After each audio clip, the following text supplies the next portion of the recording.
Sometimes your postcode can have a bigger impact on your health than your genetic code. Today, across the world, we are seeing a growing inequality, and with that a rise in stress, a drop in education levels at times and life expectancy, and an increase in violence. The solution to all that is already researched and available. All we need to do is to act. Well, so says our guest today, a social epidemiologist, a detective, if you like, that looks at why some people are healthier than others by examining not the disease itself or the body, but where the person lives and the conditions of their neighbourhood, their society.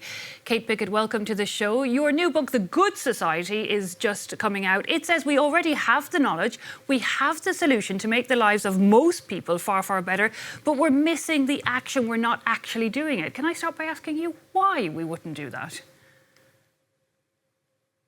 Well, that's such a good question. We've known about the evidence on health inequalities, educational inequalities, etc., for a long time now. But instead of seeing action on that, we've seen our societies overtaken by austerity, by pandemic, cost of living crisis, etc. And it's a good question about why politics hasn't really shifted to focus on the root causes of the distress that we experience in society. And perhaps it is because the root cause, which is inequality, also increases political corruption, a lack of democracy, increases impunity, establishes the vested interests of the rich against the rich interests of the rest of us. Yeah, and the few that gain. But your book does go into, there are some examples of a good society, let's call it that, of where there's more equality in certain regions that exist in the world. Can you maybe give us a few examples of that? Sure. What I do is look across the world for places where good policies are happening, they're feasible, they're effective, they're making people's lives better. So, for instance, we can look at Finland and see that it's got an excellent education system, so we could borrow policies from there. We can look at Costa Rica, which does an excellent job of protecting its environment, or the very small Himalayan country of Bhutan, which focuses on increasing well-being rather than simply focusing on GDP. Those are just three of a whole smorgasbord of examples that we could use to put together the pieces and create a better society for ourselves. But as we were saying there, I mean, you say you can prove Elon Musk's claim that empathy is the weakness of society. You can prove that definitively wrong.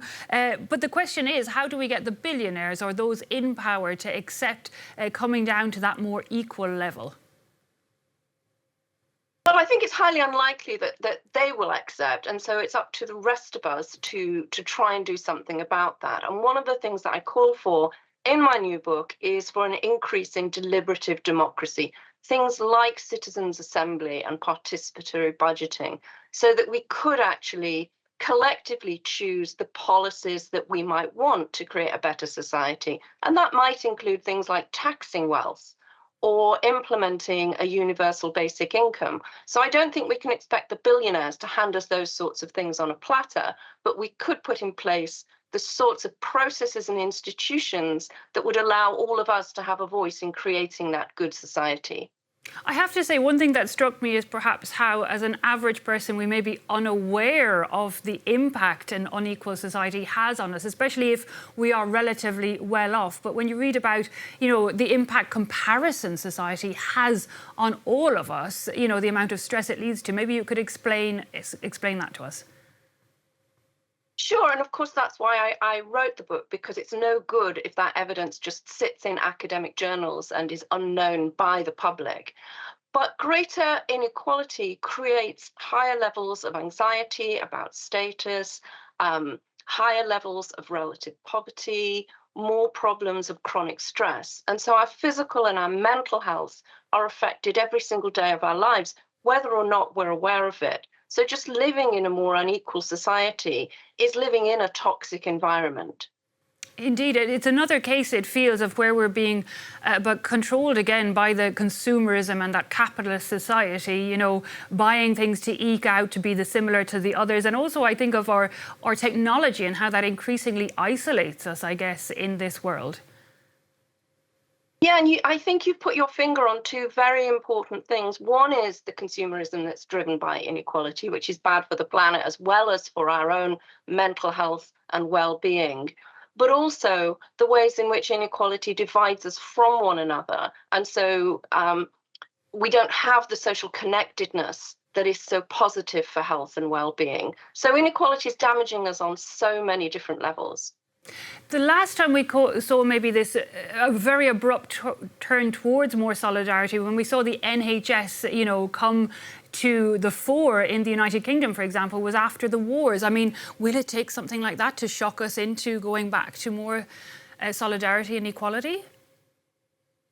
Well, the other time we've seen it post-war, of course, was during the pandemic, when we saw a huge amount of solidarity, community activism and action, and a great appreciation for our public servants, including the NHS. So I think crisis can do that, but let's not wait for more of a crisis before we take the action we need to create a better society.